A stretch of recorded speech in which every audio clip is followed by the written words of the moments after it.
महाराष्ट्र दहशतवाद विरोधी पथकानं मुंब्र्यामध्ये छापेमारी केली आहे। मुंब्रा भागातील 4 घरांवर महाराष्ट्र एटीएसने छापेमारी केल्याचं कळतंय। महाराष्ट्र एटीएस कडून दोघांची कसून चौकशी केली जाते। इलेक्ट्रॉनिक वस्तू त्यांच्याकडून जप्त करण्यात आलेल्या आहेत आणि या इलेक्ट्रॉनिक साहित्याचा आता अॅनालिसिस होणार आहे। अल-कायदा या दहशतवादी संघटनेचं साहित्य बाळगल्याच्या आरोपावरून एका सॉफ्टवेअर इंजिनियरला पुण्यातून अटक केलेली होती। याच प्रकरणात आता महाराष्ट्र एटीएसनं मुंब्रा भागामध्ये छापेमारी केली आहे।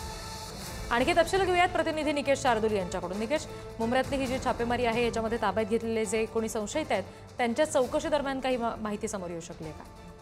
नक्कीच अल-कायदा इंडियन सबकॉन्टिंग या दहशतवादी संघटनेच्या समर्थनार्थ जिहादचा प्रसार आणि प्रचार करून देशाच्या एकता आणि सुरक्षेला धोका निर्माण केल्याच्या आरोपावरून पुण्यातनं जुबैर अलियास हंगेकर याला काही दिवसांपूर्वी महाराष्ट्र एटीएसने अटक केलेली होती आणि त्याच्याच चौकशी दरम्यान त्याच्या संपर्कात असलेल्या मुंब्र्यातल्या काही लोकांवर आता दहशतवादी विरोधी पथकाने जे आहे ते आता मुंब्र्यातून छापेमारी केलेली आहे। महाराष्ट्र एटीएस कडून 2 जणांची यावेळेला कसून चौकशी केलेली आहे।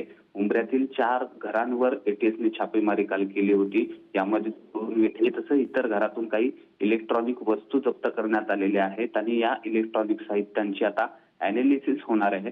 अल-कायदा या दहशतवादी संघटनेचे साहित्य बाळगल्याच्या आरोपावरून एका सॉफ्टवेअर इंजिनियरला पुण्यात अटक केलेली आहे आणि त्याच्याच पार्श्वभूमीवर ही कारवाई जी आहे ती करण्यात आलेली आहे। त्यामुळे आता ह्या 2 जणांना ताब्यात घेतल्याच्या नंतर पुढे काय चौकशी दरम्यान समोर येते हे पाहणं महत्त्वाचं असणार आहे। त्याचबरोबर दिल्लीमध्ये जो काही बॉम्बस्फोट झाला त्याच पार्श्वभूमीवर ही कारवाई अतिशय महत्त्वाची असल्याचं देखील बोललं जातं। जी निकेश, धन्यवाद सगळ्या माहितीसाठी।